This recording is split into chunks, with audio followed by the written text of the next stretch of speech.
사인 주세요. 하나님을 계산에 넣고 너희가 먹을 것을 주라 라는 제목으로 하나님의 말씀 증거하도록 하겠습니다. 오늘 본문은 예수님이 행하신 놀라운 능력 중에 유일하게 사복음서에 다 나오는 사건을 말씀하고 있는데요. 이게 오병이어 사건이죠. 그러니까 사복음서 마태, 마가, 누가, 요한복음에 다 나오는 예수님이 행하신 놀라운 능력이 유일하게 다 나오는 게 이게 오늘 본문에서 얘기하고 있는 오병이어 사건입니다. 그러니까 이것만 사복음서에 다 나온다는 건 이게 가장 상징적인 사건임을 보여주는 거죠. 뭘 상징하는 걸까요? 이게 예수님의 메시아 되심, 예수님의 우리의 구원자 되심을 가장 잘 보여주는 사건이 오병이어 사건이라는 겁니다. 그러니까 오늘 말씀을 잘 들으시고 예수님이 우리 삶의 모든 문제의 구원자 되심을 잘 깨닫는 그런 시간 되시길 바랍니다. 30절 한번 보겠습니다. 사도들이 예수께 모여 자기들이 행한 것과 가르친 것을 낱낱이 고하니, 지난 시간에도 말씀드렸지만 이 30절은 앞에 13절하고 연결할 때 아주 자연스럽다고 했습니다. 그러니까 앞에서 6장 7절부터 13절까지가 어떤 말씀입니까? 예수님께서 제 아들을 전도를 위해서 파송하신 말씀이죠. 파송하시고 그 제 아들이 이제 열심히 나가서 전도하면서 복음을 전하고 그래서 많은 귀신을 쫓고 그리고 많은 이제 병자를 고친 이야기가 이제 앞에 나오는 이야기인데 거기에 연결되는 말씀인 거예요. 그러니까 그 제자들이 이제 전도를 마치고 돌아와서 예수님께 보고하는 겁니다. 그러니까 여기서 말하고 있는 자기들이 행한 것과 가르친 것은 앞에서 제 아들이 나가서 복음을 전하면서 하나님 나라의 복음을 전하고 또 귀신을 쫓고 병자들을 고친 걸 지금 얘기하고 있는 겁니다. 아마 이걸 이제 예수님께 돌아서 보고하면서 제자들은 아마 분명 크게 기뻤을 거예요. 예수 이름으로 귀신이 떠나가는 걸 경험하면서 아마 크게 기뻤을 겁니다. 이걸 잘 보여주는 게 이제 나중에 이제 70명의 제자들을 똑같이 이렇게 이제 전도를 위해서 파송하게 되는데 그때 이 제자들이 돌아와서 주님께 했던 말입니다. 누가복음 10장 17절입니다. 70인이 기뻐하며 돌아와 이르되 주여 주의 이름이면 귀신들도 우리에게 항복하더이다. 그러니까 이들이 나가서 전도하는데 예수 이름으로 귀신을 쫓으니까 귀신이 쫓겨나고 막 병자가 낫고 이걸 보면서 너무나 기뻤던 거예요. 그래서 예수님께 들어와서 막 기뻐하면서 귀신들도 우리에게 항복하더이다 뭐 이러는 거예요 지금. 그러니까 12제자도 아마 분명히 그랬을 거예요. 여러 고을로 돌아다니면서 이제 복음을 전해서 몸은 피곤했겠지만 마음이 기쁘니까 피곤한 줄도 몰랐을 거예요. 우리는요 마음이 기쁘면요 아무리 몸이 피곤해도 피곤한 줄 잘 모릅니다. 이걸 이제 그 정신과 의사들이 뭐라고 그럽니까? 도파민 때문이라고 그러죠. 도파민. 우리 안에 기분을 좋게 하는 이제 호르몬이 있는데 그게 도파민이잖아요. 그러니까 이 도파민이 우리가 어떤 일을 성취할 때 이제 많이 분비되는데 그러면 이제 몸이 피곤해도 피곤한 줄 모르고 계속 일을 하게 만든다는 거예요. 이건 제가 주일에도 자주 이제 경험하고 있는 건데, 제가 이제 뭐 성령께서 역사하셔서 설교를 잘 전하고 나면 이 기분이 업돼 있어요. 그래서, 뭐 밤에 잠을 못 잤는데도 별로 피곤한 줄 모르고 계속 일을 하게 되는, 열심히 이제 하는 그런 모습을 이제 자주 발견하게 되는데, 그런 거라는 거예요, 이게. 응? 근데 이게 가지고 있는 큰 약점이 있어요. 그게 뭐냐면, 일을 멈출 줄을 모른다는 거예요. 기분이 업돼가지고 계속 일을 해서 일 중독에 빠지게 만든다는 거예요. 그래서 이제 도파민이 이제 중독에 빠지게 만드는 호르몬이다 이렇게 얘기하기도 하는데요. 그러다가 이제 피로가 쌓여서 이제 한순간에 탈진하고 말죠. 이게 도파민이 많이 분비되는 성취 사회의 특징이라고 얘기합니다. 그래서 성취를 지향하는 이 시대를 다른 말로 뭐라 불러요? 피로 사회, 탈진 사회 이렇게 부르는 거예요. 그러니까 늘 서로 성취를 강조하고 자극하면서 도파민이 많이 이게 분비되게 해서 일을 열심히 하긴 하는데 그 이면에는 항상 뭐가 있냐면 자신은 거기에 못 미친다는 열등감과 억압과 스트레스가 많아서 거기에 시달린다는 거예요. 그래서 피로가 쌓이고 그러다 한순간에 이제 탈진하고 마는. 그래서 탈진하는 사람들이 이렇게 수두룩한 거예요. 그래서 요즘 그렇게 각광받는 게 힐링 아니에요, 힐링. 뭐 어디 가면 힐링, 어디 가서 힐링하고 뭐 이런 거 아닙니까? 왜 그렇다고요? 성취에서 오는 이 도파민의 기쁨으로 이게 일을 멈출 줄 몰라서 그러는 거라는 겁니다. 이걸 치유하는 길은요, 길을 멈추고 잠시 쉬는 것 뿐입니다. 그래서 예수님께서 전도를 마치고 돌아온 이 제자들에게 이렇게 말씀하시는 거예요. 31절, 32절입니다. 이르시되 너희는 따로 한적한 곳에 가서 잠깐 쉬어라 하시니 이는 오고 가는 사람이 많아 음식 먹을 겨를도 없음이라 이에 배를 타고 따로 한적한 곳에 갈새. 한적한 곳에 가서 잠깐 쉬어라. 왜 한적한 곳에 가서 가야 쉴 수 있습니까?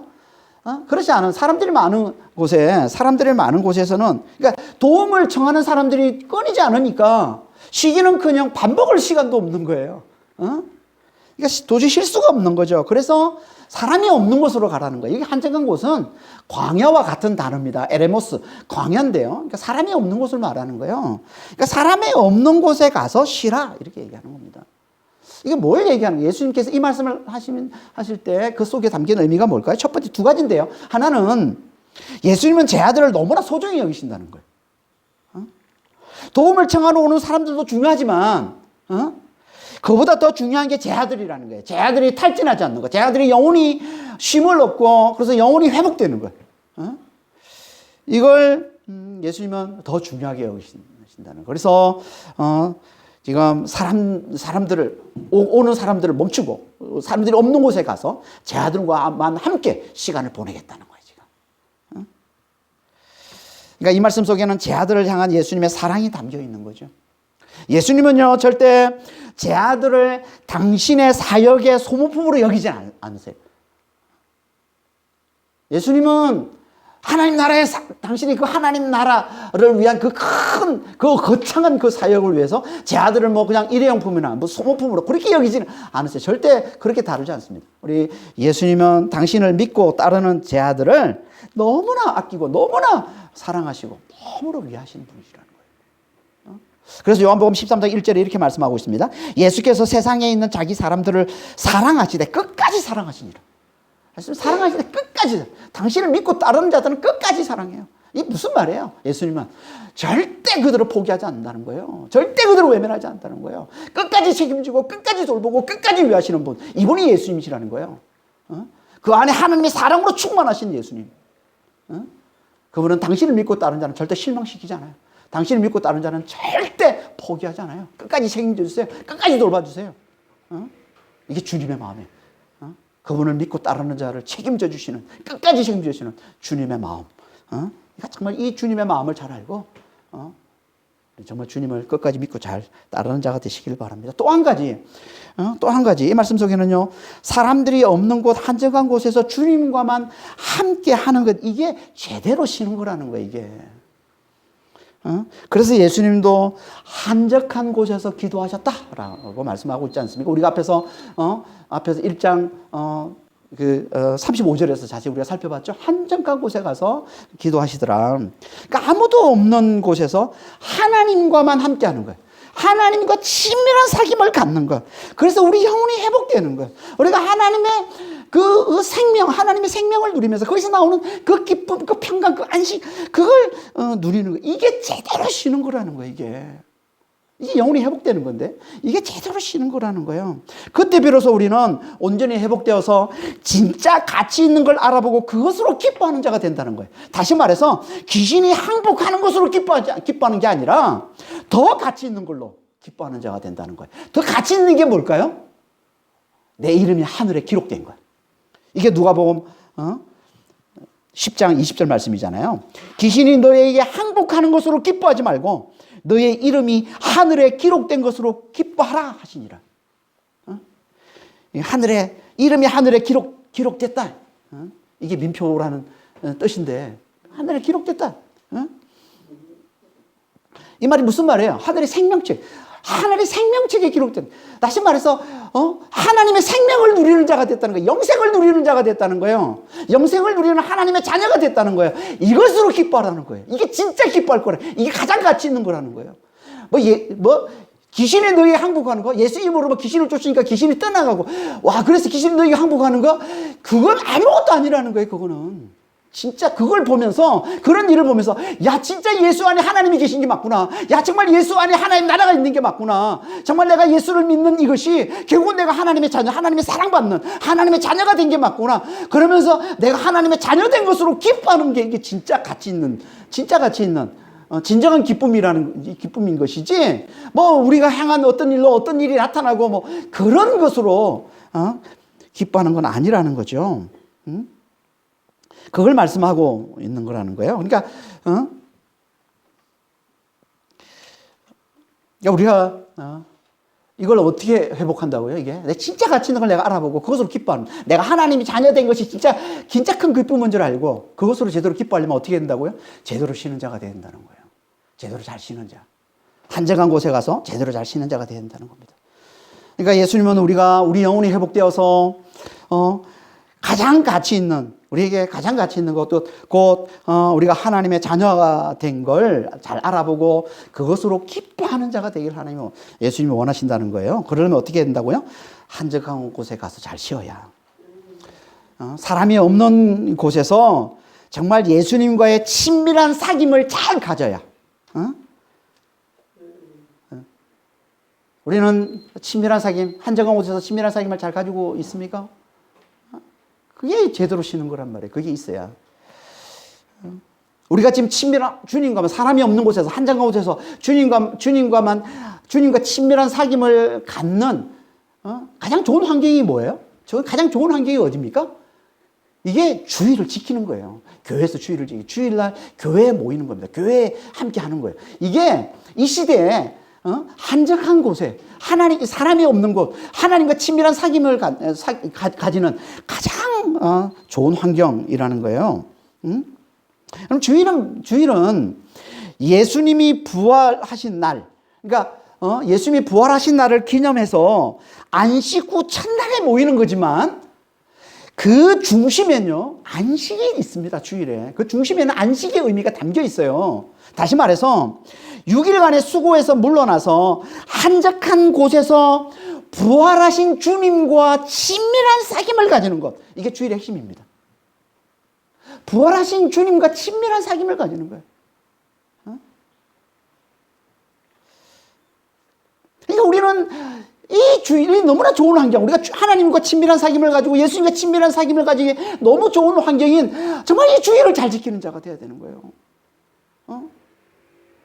정말 이것을 한적한 곳으로, 한적한 장소로 잘 만들 줄 알아야 돼요. 어떻게 우리가 이 장소를 한적한 곳으로 잘 만들까요? 되도록이면 사람들을 의식하지 말고, 되도록이면 말을 많이 하지 말고, 우리와 함께 하시는, 영으로 우리와 함께 하시는 그분께 집중하고 늘 그분께 우리의 마음을 드리는 시간을 좀 가져야 된다는 거예요, 주일에는.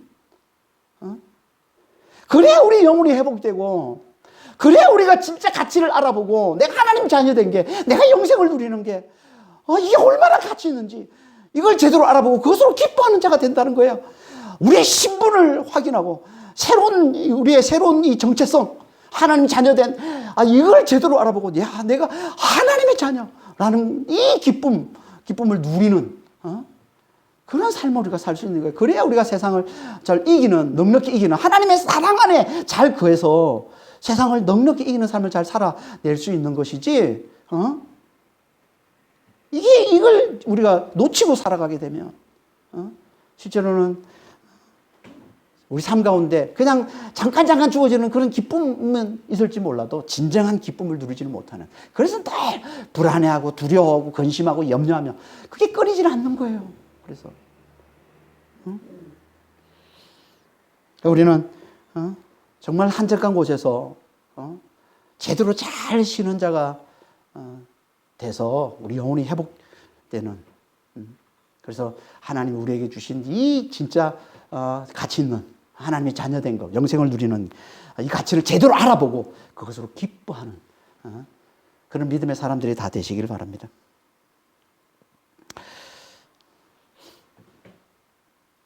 예수님은 지금 제자들의 영혼을 회복시켜 주시려고 이제 한적한 곳으로 가시는데, 예수님의 이 계획은요, 예수님을 알아보고 쫓아온 무리에 의해서 깨지고 맙니다. 그게 이제 33절, 34절 말씀이에요. 33절, 34절 한번 보겠습니다.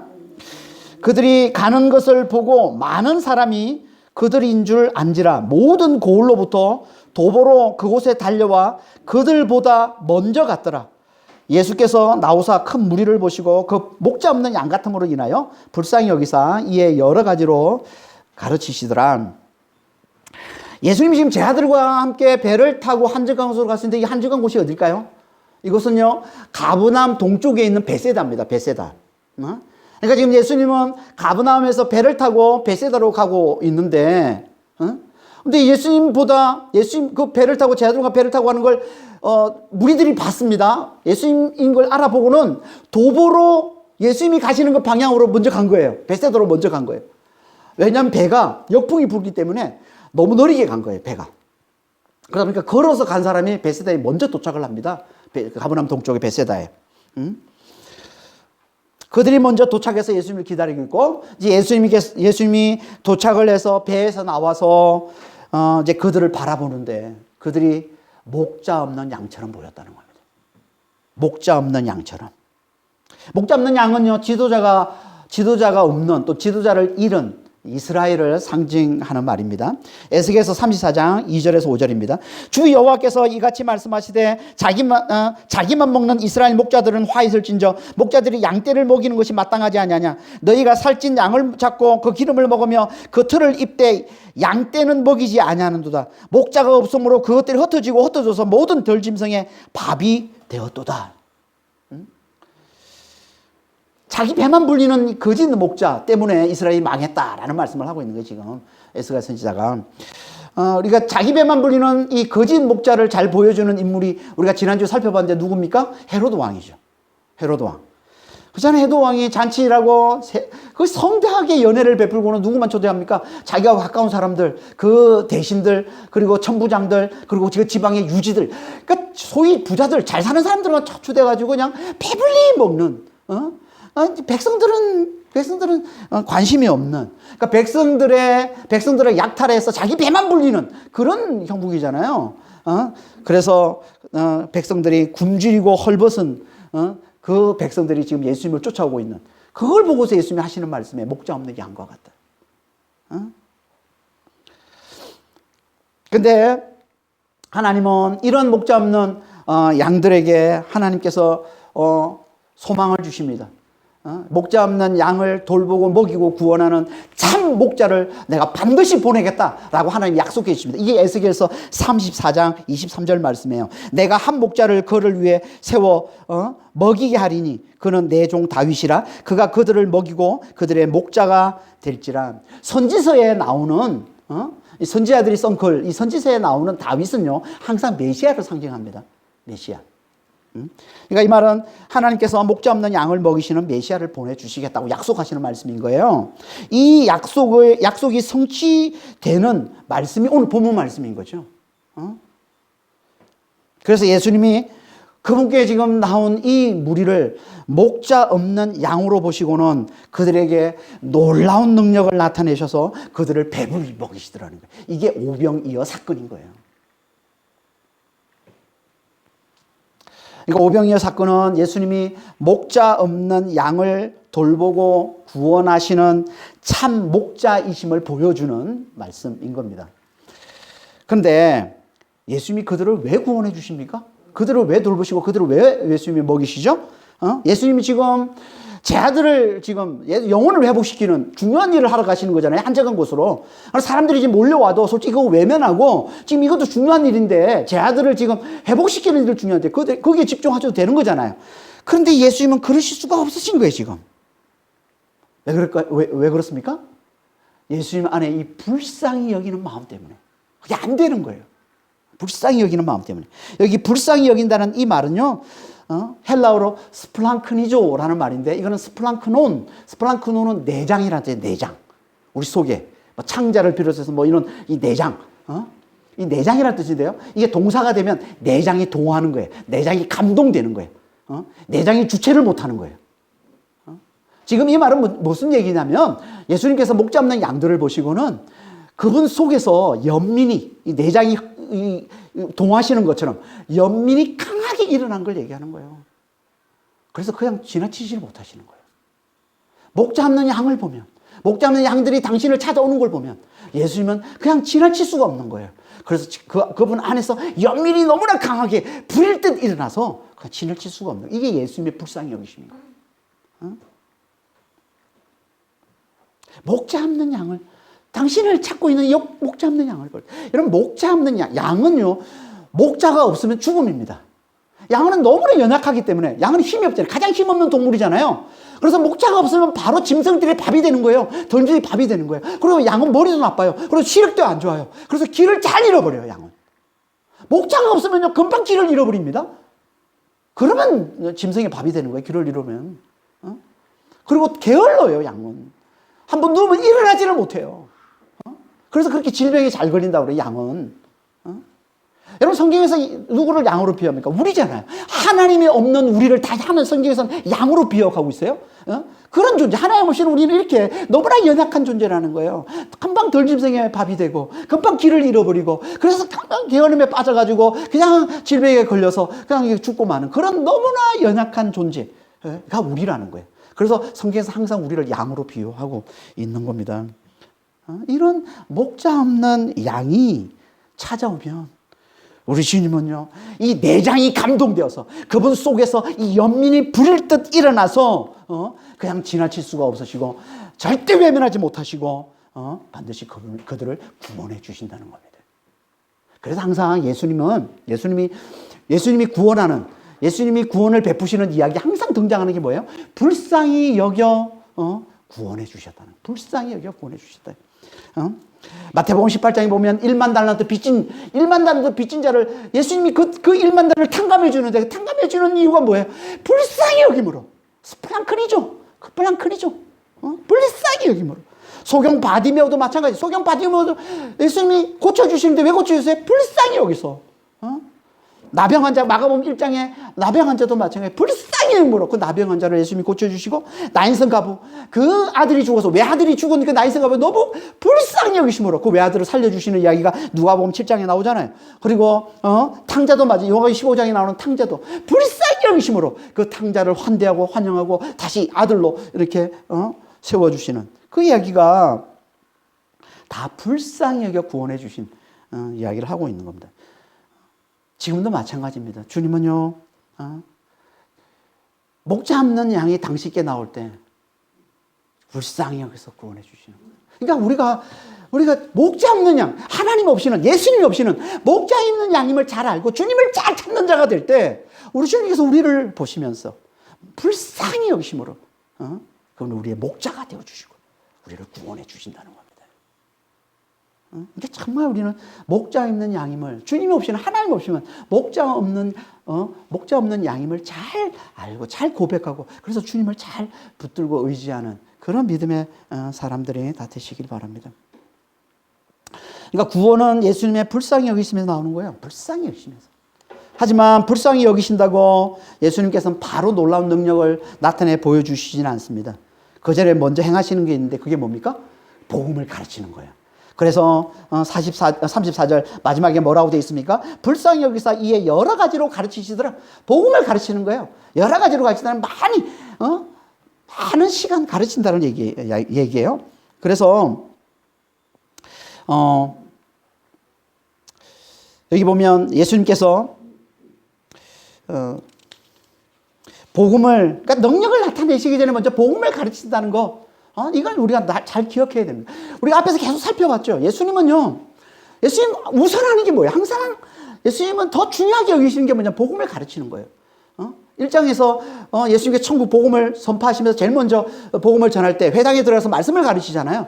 그러고 나서 귀신을 쫓으시고, 그리고 수많은 병자들이 찾아오자 병자들을 고치신 얘기를 하고 있잖아요. 그게 2장에서도 3장에서도 마찬가지고, 그리고 4장 5장에서 더 하나님 나라의 복음을 아주 자세히 말씀해 주시고는 그리고 광풍을 잠재우시는 능력을 나타내시고, 광인을 치유해주시는 능력을 나타내시고, 그리고 해당장 야이로의 딸을 고쳐주시고 헬루병 여인을 고쳐주시고, 이런 놀라운 능력을 다 하나님 나라의 복음을 자세히 가르쳐 주신 이후에 그 복음을 더 잘 깨닫도록 하시기 위해서 나타내 보여주는 게 이게 능력이라는 거예요.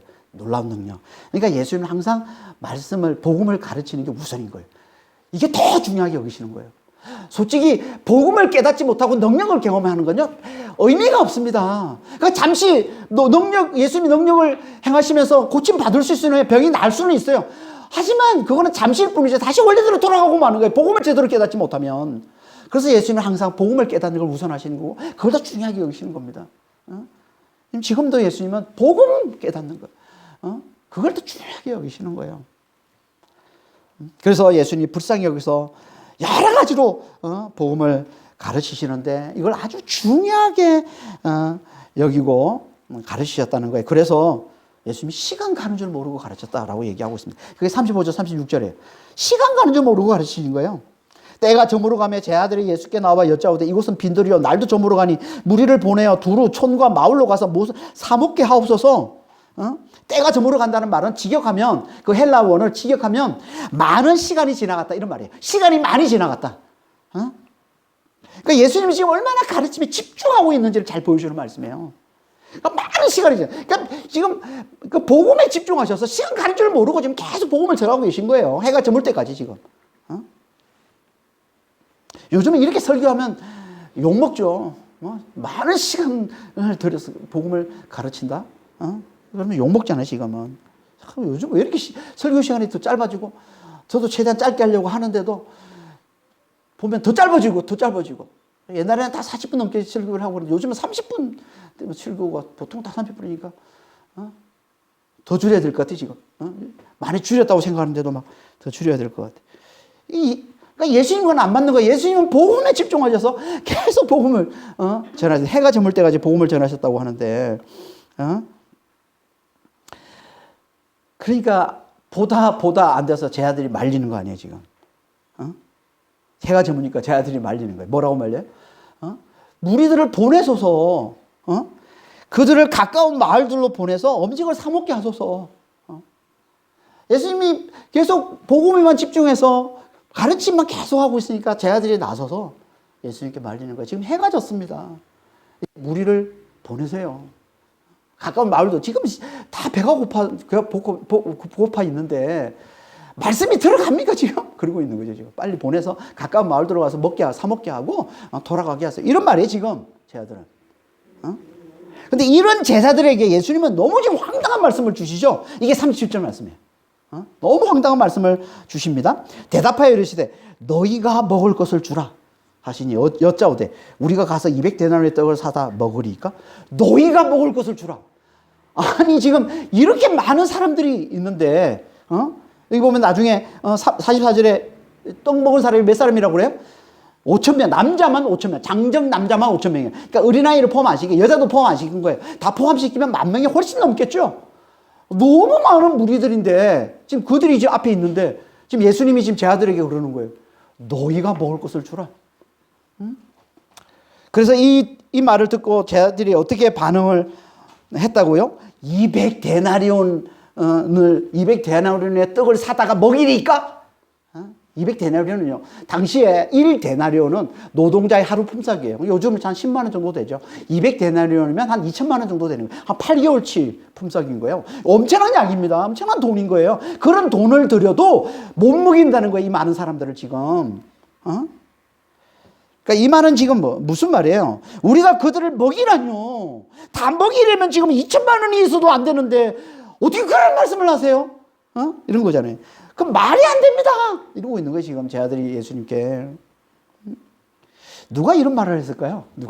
누가 이 사람들의 수를 딱 파악하고서 바로 금액을 환산해서 계산이 빨리 돌아가가지고, 이런 계산이 빨리 돌아가는 너무나 현실적인 사람. 누굴까요? 제자 중에서 가장 현실적인 제자인데, 그가 빌립입니다, 빌립. 그가 빌립이에요. 그래서 병행 본문인 요한복음 6장에 보면 좀 더 자세하게 이렇게 말씀하고 있습니다. 요한복음 6장 5절 7절입니다. 예수께서 눈을 들어 큰 무리가 자기에게로 오는 것을 보시고 빌립에게 이르시되 우리가 어디서 떡을 사서 이 사람들을 먹이겠느냐 하시니 이렇게 말씀하시면 친히 어떻게 하실 줄을 아시고 빌립을 시험하고자 하심이라. 빌립이 대답하되 각 사람으로 조금씩 받게 할지라도 200데나리온의 떡이 부족하리이다. 오늘 본문에서는 제자들 모두에게 너희가 먹을 것을 주라 라고 말씀하신 걸로 되어 있는데, 이게 좀 더 구체적으로 말씀하고 있는 요한복음에서는 주님이 빌립에게 이렇게 말씀하셨다는 거예요. 우리가 어디서 떡을 사서 이 사람을 먹이겠느냐. 이 말씀을 하시면 그 이유가 있다는 거죠. 그 이유를 예수님이 친히 말씀하시는데 그게 뭐라고요? 어떻게 하실지를 다 알면서 예수님은 당신이 지금 어떻게 할지를 다 알고 계신 거예요. 그러니까 이미 예수님은 놀라운 능력으로 이 많은 사람들을 배불리 계획을 세우고 계신 거예요. 예수님은. 하지만 그 전에 빌립을 비롯한 제자들의 믿음을 시험하기 위해서 이 말씀을 하신 거라는 거예요. 너희가 먹을 것을 주라. 우리가 어디서 떡을 사서 이 많은 사람들을 먹일 수 있겠느냐? 이렇게 물어본 건, 이렇게 얘기한 건 그들을 그 믿음을 시험하기 위해서 그런 거예요. 근데 이 시험에 빌립이 보인 반응이 뭐라고요? 200데나리온의 떡을 사다 먹이니까 200데나리온의 떡이 있어도 부족합니다. 그 말이 안 되는 거예요. 우리가 어떻게 이 많은 사람들을 먹입니까? 아니, 주님, 생각 좀 해보세요. 이 많은 사람들을 어떻게 먹이라고 우리에게 먹이라고 그러는 거예요. 이러고 있는 거지. 지금 우리에게 200데나리온의 이 엄청난 돈이 있어도 그걸 감당을 못 하는데, 무슨 수로 우리가 그걸 먹인단 말이에요. 이게 빌립의 대답이에요. 너무나 현실적인 제자, 이 빌립의 대답인 거예요. 세상에서는요, 이런 대답이 설득력이 있습니다. 계산을 빨리빨리 해서 그냥 돈으로 바로 환산을 해가지고 이 정도 금액인데 이게 좀 우리가 당장 어디서 마련합니까? 이런 택도 없는데 우리가 어떻게 먹입니까? 이렇게 상황을 파악해서 빨리 계산하고 빨리 논리적으로 파악하고서 계산하고서 되면 된다, 안 되면 안 된다, 정확하게 판단을 빨리 결정을 내려주는 이런 사람 좋아하잖아요. 계산이 빠른 사람, 계산을 잘하는 사람, 논리적으로 그런 사람들을 설득력이 있고 그런 사람들을 우리가 지혜롭다고 그러고 똑똑하다고 그러고 리더로 삼죠. 그런 사람들 세상에서는. 머리 잘 돌아가는 사람, 계산을 빨리 하는 사람. 우리는 어떻습니까? 우리는 빌립과 같은 이런 계산이 빠른 현실적인 사람입니까? 상황을 보고서 빨리빨리 주산을 챙겨가지고 이 정도 금액인데 지금 내가 가지고 있는 거 되나 안 되나 비교해가지고 되면 된다, 안 되면 안 된다 빨리빨리 결정 내리는 세상에서 멋있어 보이죠. 똑똑해 보이고. 하지만 이 빌립의 이 계산에는요, 치명적인 실수가 있어요. 그게 뭔지 아세요? 그건요, 예수님을 계산에 넣지 않은 겁니다. 그 안에 하나님이 계신, 창조주 하나님이 계신 메시아를 계산에 넣지 않은 거예요. 그걸 보시려고 주님이 시험하는 건데, 지금. 예수님을 제대로 믿는지, 예수님 안에 하나님이 계시다는 걸 제대로 알고 있는지, 그걸 깨닫고 있는지, 그걸 시험하려고 지금 예수님께서 물어보시는 건데, 보기 좋게 그 시험에 실패하고 만 거죠, 빌립은. 앞에서 그렇게 많은 말씀과 많은 능력으로 이 복음을 가르쳐 왔는데, 예수 안에 하나님이 계시다는, 예수 안에 하나님의 나라가 있다는 이 복음을 계속 가르쳐 왔는데, 아직도 그분을 제대로 믿지 못하고 있는 모습을 보여주고 있는 거예요. 아직도 문제 앞에서 그분을 계산에 넣지 않는, 문제가 생기면 인간적인 계산만 내놓는 그런 믿음 없는 모습을 지금 보여주고 있는 거죠. 이게 빌립이라는 거예요. 그러니까 너무나 현실적인 빌립의 이 모습은요, 곧 그의 연약한 믿음을 보여주고 있는 겁니다. 거기서는 절대 하나님의 놀라운 능력, 이 오병이어의 이 사건이 나올 수 없는 거예요. 만일 다른 제자들도 다 이 빌립처럼 너무나 현실적인 생각만 가지고 있었다면 아마 이 오병이어의 이 능력은 나타나지 않았을지 모릅니다. 하지만 너무나 다행히도 그렇지 않았다는 거예요. 제자들 중에 빌립과 다른 생각을 가진 사람이 있었습니다. 38절 보겠습니다. 이르시되 너희에게 떡 몇 개나 있는지 가서 보라 하시니 알아보고 이르되 떡 5개와 물고기 2마리가 있더이다 하거늘. 이것도 좀 더 구체적으로 말씀하고 있는 게 병행 본문인 요한복음 6장입니다. 요한복음 6장 8절 9절 보겠습니다. 제자 중 하나 곧 시몬 베드로의 형제 안드레가 예수께 여짜오되 여기 한 아이가 있어 보리떡 5개와 물고기 2마리를 가지고 있나이다. 그러나 그것이 이 많은 사람에게 얼마나 되겠습니까? 제자 안드레는 빌립과 달랐던 겁니다. 물론 그도 빌립과 똑같이 그들의 힘으로 이 많은 사람들을 먹이는 건 말도 안 된다는 걸 잘 알고 있었던 거예요. 그래서 이게 보리떡 5개와 물고기 2마리, 어린아이 도시락을 갖다 주면서, 예수님께 가져다 주면서 이게 무슨 얼마나 이 많은 사람들에게 얼마나 도움이 되겠습니까? 라고 하면서 갖다 줬다는 거예요. 하지만 결정적인 차이가 있는데, 빌립과 결정적인 차이가 뭐예요? 그런 생각을 하지만, 인간적인 계산을 하고 있지만, 그럼에도 그는 그걸 주님께 가져와 내어놓더라는 거예요. 어린아이 도시락, 떡 5개, 보리떡 5개, 어린아이가 먹는 떡이니까 보리떡은 어떤 거냐면 자꾸 납작한 거예요. 자꾸 아주 납작한 거. 그 한 5개 정도, 애가 그 5개 정도 먹어야 좀 배가 차는. 그리고 그것만 먹으면 심심하잖아요. 그래서 물고기 2마리, 좀 짭조름한 그 물고기, 멸치보다 좀 큰 물고기 생선도 아니고 좀 작은 생선이에요. 작은 생선 2마리 해가지고 애가 먹기에, 애 하나가 먹기에 적당한 그 양을 지금 갖다 준 거예요. 이게 부족해도 한참 부족한 게 말이 안 되는 거죠. 이 갖다 주는 것도. 그런데도 그걸 갖다 주더라는 거지. 가져가더라는 겁니다. 이게 빌립과의 결정적 차이인 겁니다. 그러니까 안드레는 현실적인 빌립과 달리 단순했던 거예요. 이게 단순한 믿음인 겁니다. 여러분, 단순한 믿음은요, 인간적인 계산을 하지 않는 게 아니에요. 인간적인 계산은 인간이면 다 하는 겁니다. 다 하는 거예요, 인간적인 계산은. 인간이 머리가 있는데 계산을 안 하겠어, 다 하죠. 근데 그 인간적인 계산으로는 말이 안 되지만, 그럼에도 그 계산에 예수님을 넣고서 우리가 가진 너무나 부족한 그걸 가져와 주님이 쓰시도록 내어줄 줄 아는 것. 이게 그분 안에 하나님이 계심을 믿는 단순한 믿음이라는 거예요. 당연히 이거는 사람들이 볼 때 어리석어 보입니다. 아니, 저걸 왜 가져와, 저걸 지금? 아니, 저걸로 지금 장정만 5,000명 아이들과 여자들 까지면 합치면 지금 10,000명이 넘는 이 많은 사람들을 먹일 수 있을 거라고 생각하고 지금 가져오는 거야? 미친 거 아니야? 아마 주변 제자들이 아마 다 이런 생각을 했을 거예요, 지금. 도시락 하나 가지고, 그거 가지고 예수님이 갖다 주는 안드레를 보면서, 쟤 미친 거 아니야? 아니, 저거 가지고 지금 뭘 하려고 지금 예수님이 가져오는 거야? 이걸 알면서도, 주님께 가져와 내어줄 줄 아는 거예요. 주님께 가져와 그걸 맡길 줄 아는 거예요. 이게 주님을 계산에 넣는 단순한 믿음이라는 겁니다. 여러분, 믿음은요, 주님을 계산에 넣는 영의 믿음으로 인간적인 계산만 하는 혼의 이성을 이기는 거예요. 이게 믿음인 겁니다. 우리는 늘 영의 믿음과 혼의 이성과의 싸움이 있어요. 그래서 갈라디아서 5장에 보면은 성령의 소욕과 이 육신의 소욕, 이게 항상 거스른다고, 항상 대적한다고 그러는 거예요. 이 싸움이 있습니다. 혼의 이성은 우리에게 그 어린아이 도시락으로 10,000명을 먹인다는 건 말이 안 되는 거야. 생각조차 하지 마. 어떻게 그런 생각을 할 수 있어? 그 말도 안 되는 거야, 그런 건. 이게 혼의 이성인 것이고. 영의 믿음은 예수 안에 창조주 하나님이 계시기에 그분께 맡기면 길이 있을 거야. 그분께 내어놓으면 길이 있을 거야. 라고 믿고 그분께 맡기는 거예요. 이게 영의 믿음인 거예요. 이 싸움에서 후자를 선택하는 거예요. 이게 믿음인 것이고, 우리 하나님은 이걸 타고 역사하시는 겁니다.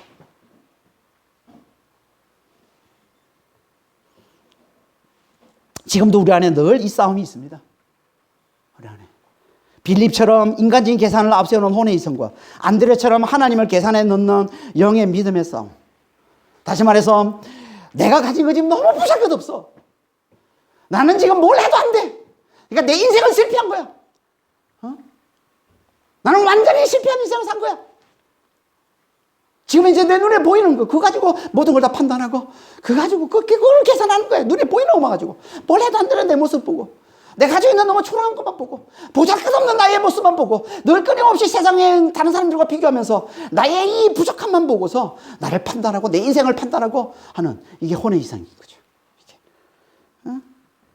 이 혼의 이성과 아니야. 예수님께는 죽은 자를 살리는 하나님의 놀라운 사랑과 능력이 있었죠. 예수님께. 그러니까 내가 아무리 죽은 자 같아 볼지라도 예수님 안에서 난 절대 실패하지 않아.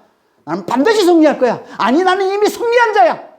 라고 외치는 영의 믿음이 있는 겁니다. 이 둘의 싸움이 끊임없이 우리 안에 지금 일어나고 있는 거예요. 끊임없이. 이 싸움에서 영의 믿음이 이기는 자가 돼야 되는 거예요. 영의 믿음. 어떻게 우리가 영의 믿음이 이기는 자가 됩니까? 영의 양식을 많이 먹어야, 영의 양식을 잘 먹어야, 믿음의 양식을 잘 먹어야 영의 믿음이 이기죠. 혼의 이성만 맨날 먹으면 맨날 듣는 게 세상에 들려오는 이 혼의 이성이에요. 이것만 먹고 이것만 지혜를 들고 사람들 얘기 들으면 맨날 그런 얘기만 들려오잖아요. 그것만 먹고 있으면 절대 영의 믿음이 이길 수가 없는 거예요. 혼의 이성이 이기는 삶 살 수밖에 없어요. 우리가 영의 양식을 잘 먹어야, 믿음의 양식을 잘 먹어야. 그게 뭐예요? 그게 기도 아니에요. 그게 말씀이잖아요. 그게 예배잖아요. 그게 믿음의 교제잖아요. 이렇게 영의 양식을 잘 먹어야, 이게 믿음의 양식을 잘 먹어야 우리 영의 믿음이 강해져서 혼의 이성을 이기고 주님 앞에 담대히, 아무리 작은 거라도, 아무리 보잘것없어도, 내 눈에 볼 때는 인간적인 계산으로 보면 말도 안 되는 거지만 그걸 주님께 가져 나오는, 그걸 주님께 내어드리는 그런 믿음을 주님 앞에 보이고, 단순한 믿음을 주님 앞에 보이고, 주님은 그걸 타고 놀랍게 역사하시는 거예요. 주님은 그걸 타고 놀랍게 구원해 주신다는 거예요. 이걸 말씀하고 있는 게 이게 오병이어 사건인 겁니다.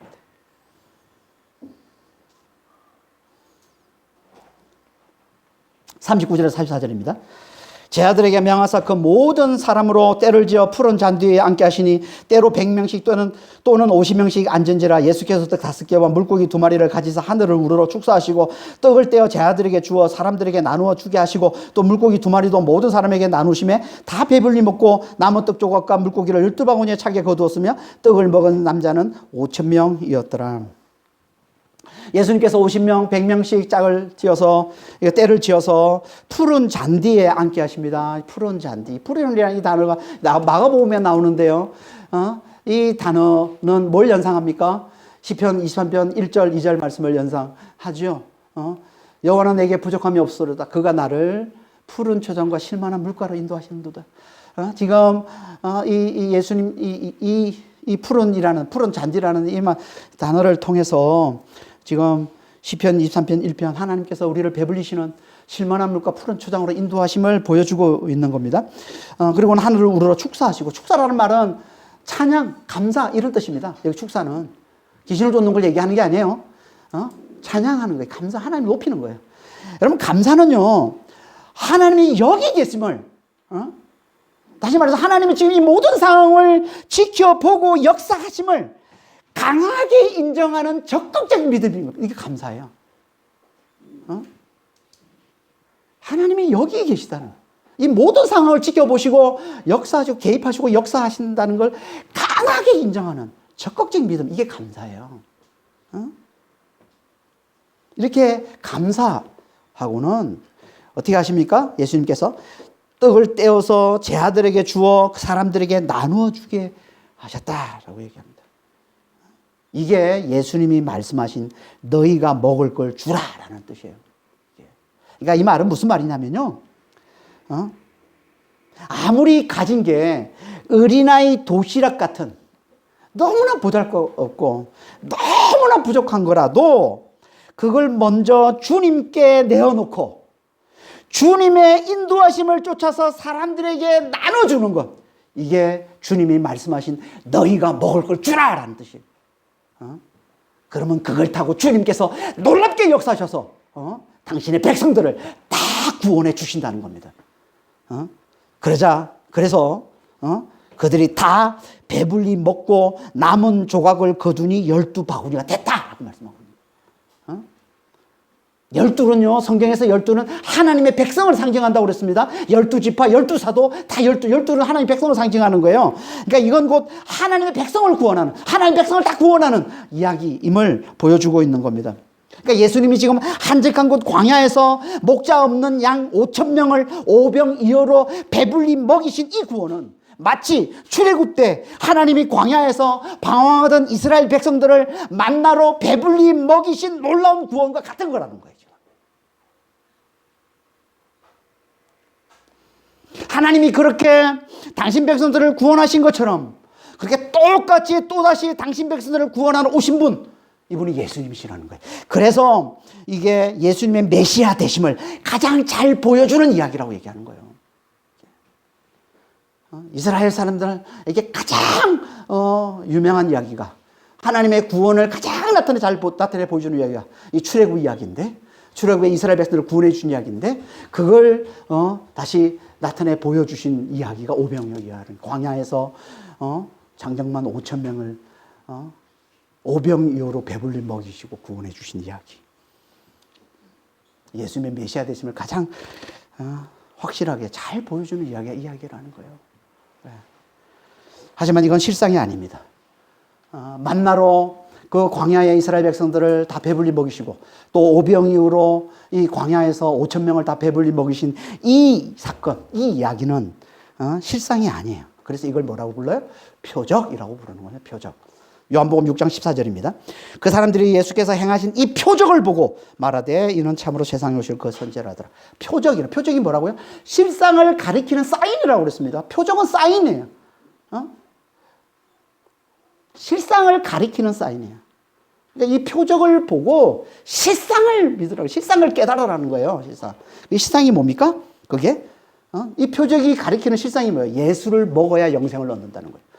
오병이어를 통해서 이 물고기 2마리, 또 보리떡 5개 이거 먹고 배불린 이건 그 실상을 가리키는 건데 그 실상은 예수를 먹어야 배부르는 것이다. 예수를 먹어야 진짜 배부름, 진짜 구원, 영생을 누리는 자가 된다는 것. 이게 실상이라는 거. 그래서 요한복음 6장 앞부분에서 오병이어 사건을 펼쳐 보여주시고는 22절부터 예수님이 이 오병이어 사건에 대해서 자세하게 해설해 주시는데 22절 이하부터 끝까지 해설해 주시는데 그게 뭐예요? 그 내용이 내가 생명의 떡이야. 나를 먹어야 너희가 사는 거야. 이 얘기가 요한복음 6장 말씀이잖아요. 내가 생명의 떡이야. 진짜 너희가 먹어서 배불러지는 거야. 진짜 너희가 먹어서 구원을 얻게 되는 거야. 영원한 구원을 얻게 되는 거야. 그건 나를 먹는 거야. 예수님을 먹는 게 뭐야? 예수를 믿는 걸 얘기하는 겁니다. 나를 믿어야 너희가 하는 거예요. 우리는 다 이미 예수를 믿음으로 이 놀라운 구원을 누리는 자가 됐잖아요. 예수님의 불쌍히 여김을 받아서 오병이어의 이 사건의 이 실상인 영생을 누리는 자가 되지 않았습니까? 맞습니까? 이게 믿는 자예요. 믿는 자, 예수를 믿는 자는 그 안에 성령이 오셔서 생명의 영이신 성령이 오셔서 하나님의 생명의 영, 하나님의 능력이 하나님의 생명이신 성령께서 오셔서 그 하늘에 그 하나님의 그 생명을 그 생명에서 나오는 그 기쁨을, 그 평강을, 그 안식을, 그 자유를 누리게 해주시는 거거든요. 이게 영원한 구원이란 말이에요. 이게 성령께서 우리가 그걸 누리게 해주시지 않습니까? 이게 믿는 자가 지금 누리고 있는 오병이어의 사건의 실상이라는 거예요. 영생을 누리는 거예요. 성령 안에서 우리가 맛보고 누리고 있는 거예요. 이렇게 이미 예수를 믿음으로 오병이어 사건의 이 실상인 이 영생을 누리고 있는 우리에게 주님께서 지금 원하시는 게 뭘까요? 우리가 이미 누리고 있는 이 구원을, 이 영생을 먼저 성령 안에서 잘 누리는 자가 되고 성령 안에서 잘 누리는 자가 되는 거예요. 우리가 이미 푸른 주장에 와 있어요. 우리는 이미 희망한 물가로 와 있어요. 이미 예수님께서 우리 안에 성령을 부어줘 성령 안에서 배부르게 해주셨어요. 우리는 이미 이걸 제대로 깨닫고 이걸 누리는 게 먼저라는 거예요. 주님 우리에게 이걸 원하시는 겁니다. 그리고 나서 주님께서 우리에게 원하시는 게 이제 그렇게 구원을 누리는 자, 영생을 누리는 자, 예수 안에서 예수로 말미암아 천국을 누리는 자, 하나님 나라를 누리는 자가 됐으면 이제 너희가 이 그리스도의 그 마음으로 아직 광야에 있는 목자 없는 양을 이제 불쌍히 여겨. 그래서 그들을 구원해 주는 구원의 일을 예수님께로 인도해서 예수 안에 있는 이 구원, 예수 안에 있는 이 놀라운 축복을 누리는 삶을 살도록 그들을 잘 인도하는 자가 되라는 거예요. 이게 주님의 뜻인 겁니다. 우리가 잘 누리고 먼저 천국을 잘 누리고 예수 안에서 하나님 나라를 잘 누리고 그리고 아직도 광야에 있는 그 목 잡는 양들 그들을 불쌍히 주님의 마음을 가지고 그들을 불쌍히 여김으로 그들을 예수님께로 푸른 주상으로 신만한 물가로 잘 인도하는 자가 되라는 거예요. 어떻게? 어떻게 잘 인도하는 자가 돼요? 우리의 부족한 것, 우리가 너무나 부족한 것 이걸 주님께 잘 내어 줌으로.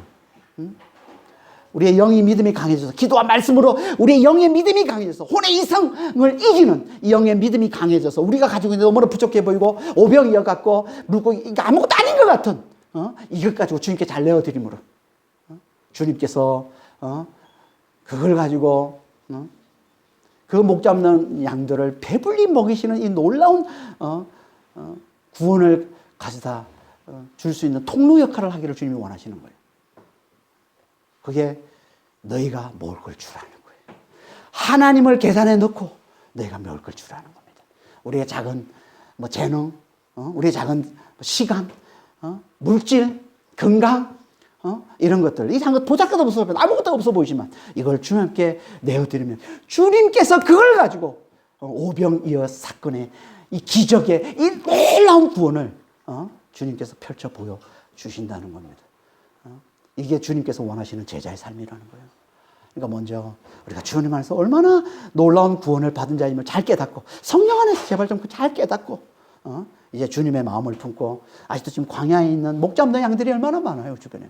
주님의 마음으로 그들을 불쌍히 여겨서 우리가 가지고 있는 걸 주님께 내어드리고 주님께서 주님의 인도하심을 받아서 그걸 잘 내어주는, 그래서 주님이 주시는 놀라운 구원이 펼쳐지는 것을 목도하며 사는 그런 믿음의 성도들이 다 되시길 예수님으로 축원합니다. 기도하겠습니다. 하나님 아버지, 예수를 믿음으로 오병이어의 이 구원의 이 실상을 누리는 자가 되게 해주시니 감사합니다. 부활과 영생을 이미 누리는 자가 되게 해주시니 감사합니다. 정말 늘 주님을 굳게 잘 붙들므로 성령의 충만함을 받아서 이 오병이의 일시상 이 부활과 이 영생을 맛보고 누리는 삶을 먼저 잘 살아갈 수 있도록 아버지 하나님, 우리 안에 정말 이 누림 있게 영생을 사는 이 기쁨을, 평강을, 이 자유를, 이 안식을 아버지 하나님 잘 누리며 살게 하시고, 그리고 이제 주의 마음을 품고서 아버지 하나님 아직도 우리 주변에 있는 정말 광야에 있는 목자 없는 양들을 보고 그들을 불쌍히 여김으로 아버지 하나님 우리가 가지고 있는 것, 작은 재능, 작은 시간, 작은 마음, 아버지 하나님 작은 물질, 이것들을 주님께 내어드리고 아버지여 주님께서 주님의 인도하심을 받아서 아버지 하나님 잘 나눠줌으로 아버지 이걸 통해서 주님께서 놀라운 구원을 펼쳐 가시는 아버지 하나님, 그런 주여 정말 성령의 역사심, 하나님의 아버지의 놀라운 구원을 목도하며 살아가는 그런 믿음의 성도들이 다 될 수 있도록 주여 저희를 축복해 주시고 주님 인도하여 주시옵소서. 감사하며 우리 주 예수 그리스도 이름으로 기도합니다. 아멘.